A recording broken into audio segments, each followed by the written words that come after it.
श्री सद्गुरु महाराज की जय।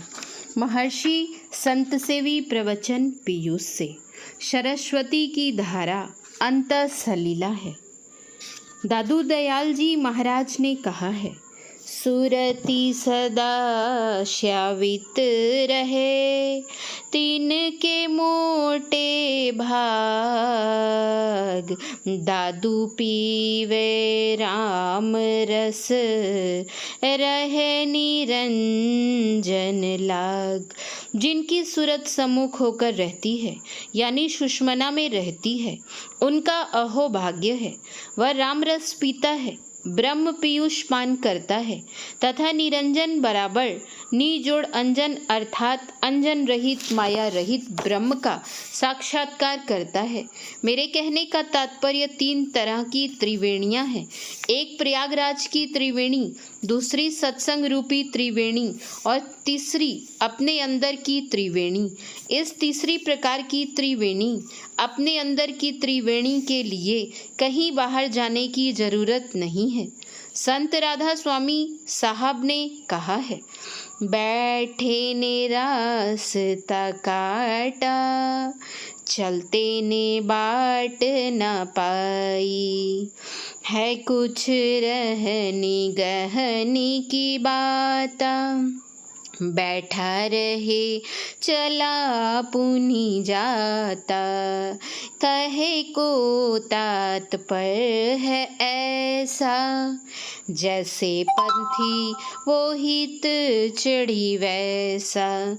जिसकी वृत्ति सुषुम्ना में स्थिर हो जाएगी उसका रास्ता कट जाएगा, वृत्ति आगे बढ़ जाएगी, अंधकार से प्रकाश में चली जाएगी। और जब तक हमारी वृत्ति बहिर्मुख ही रहती है, गुरु नानक साहब ने कहा, नौदरी ठा के धावतु रहाए, 10वें निज घरी वासा पाए, उथे अनहद शब्द बजही दिन राती, गुरुमति शब्दु सुनावन्या। 10वें द्वार यानी सुषुम्ना में जो कोई अपने को प्रतिष्ठित कर पाता है उसका रास्ता कटता है। जब तक नव द्वारों में ठहरे हुए रहते हैं, विषयों में दौड़ते रहते हैं। इसीलिए कहा, चलते ने बाट ना पाई। यदि हम अपने घर जाना चाहते हैं, प्रभु को पाना चाहते हैं, तो अपने को 10वें द्वार में ठहराना होगा। इसलिए कहा, बैठे ने रास्ता काटा, चलते ने बाट ना पाई, है कुछ रहनी गहनी की बात, बैठा रहे चला पुनी जाता। यदि जिज्ञासा हो कि बैठे रहने वाले का रास्ता कैसे तय हो सकता है, तो उत्तर में निवेदन है, आप नाव पर बैठ जाइए। अब आपको चलना नहीं है, चलेगी नाव। इसी तरह साधक अपने अंदर की नाव पर जब बैठ जाएगा तो फिर उसको चलना नहीं पड़ेगा और अपने गंतव्य स्थान पर पहुंच भी जाएगा। अपने अंदर की वह कौन सी नाव है? इसका उत्तर हमारे गुरुदेव के वचन में आया है, बिंदु और नाद।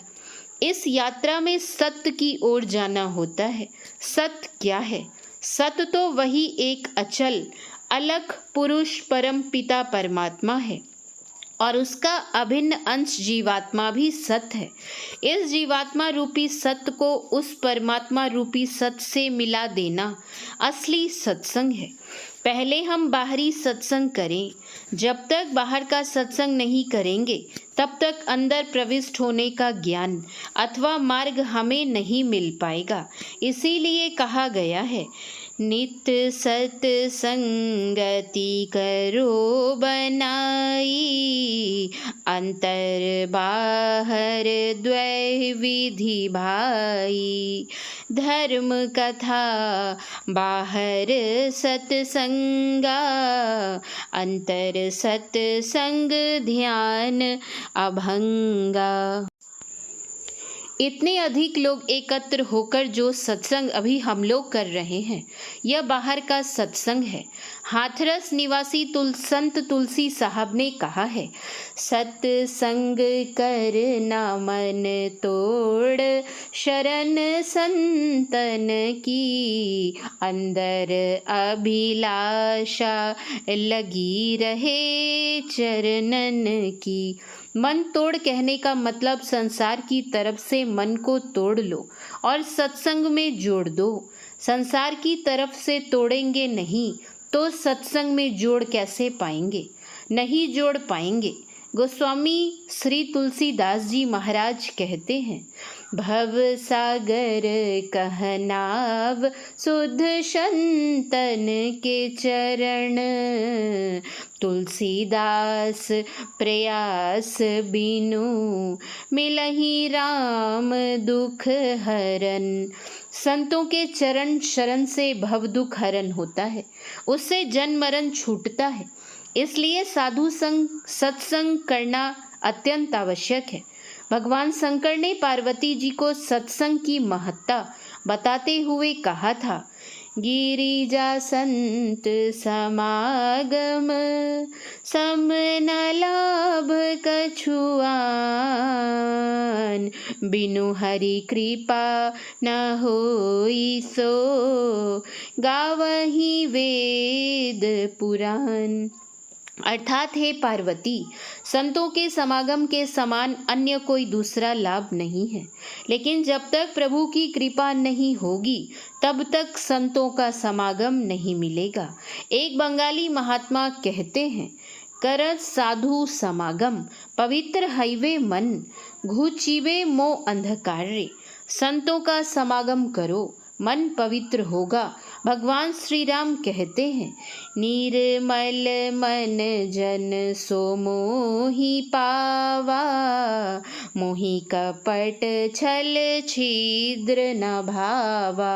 रामचरितमानस। तात्पर्य यह कि भगवान कहते हैं, जिसका मन पवित्र होगा वही प्रभु को पा सकता है। पवित्र मन, शुद्ध मन, साफ मन होने से ही प्रभु के दर्शन संभव है। इसको समझने के लिए इस तरह से भी हम समझ सकते हैं, अभी वर्षा का समय है, गंगा जी का जल गंदला है। गंगा जी को देखेंगे तो उसमें स्नान करने में हिचकिचाहट होगी, उसका पान करना तो दूर की बात है।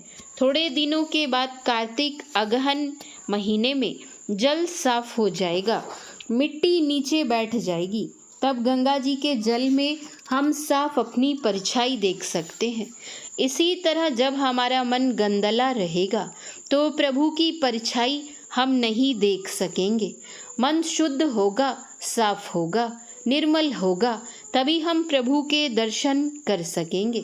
संत कबीर साहब ने भी कहा है, जब दर्शन देखा चाहिए तो दर्पण मांझत रहिए, जब दर्पण लागी काई तो दरस कहाँ ते पाई। अतः प्रभु दर्शन के लिए मन को साफ, शुद्ध, निर्मल करना चाहिए और यह मन पवित्र होगा निरंतर सत्संग करते रहने से, संतों का संग करने से, साधु संग करने से। सत्संग करने से मन पवित्र होगा, शुद्ध होगा, साफ होगा। तब क्या होगा? मोह अंधकार का विनाश होगा, अर्थात अविद्या रूपी रात्रि, अज्ञान रूपी अंधकार का नाश हो जाएगा। संतों का समागम कितना उत्कृष्ट होता है।